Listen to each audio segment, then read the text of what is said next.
امیر المومنین حضرت علی علیہ السلام کے خطبات عالیہ نہج البلاغہ کا خطبہ نمبر 230۔ اس خطبے میں جناب امیر علیہ السلام ارشاد فرماتے ہیں، معلوم ہونا چاہیے کہ زبان انسان کے بدن کا ایک ٹکڑا ہے۔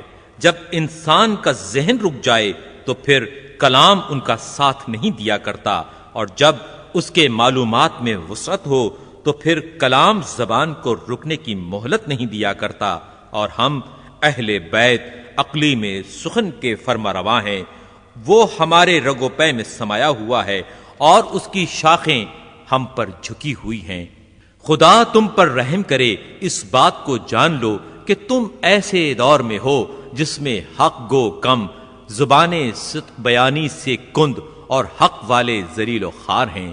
یہ لوگ گناہ و نافرمانی پر جمے ہوئے ہیں اور ظاہر داری اور نفاق کی بنا پر ایک دوسرے سے صلح صفائی رکھتے ہیں۔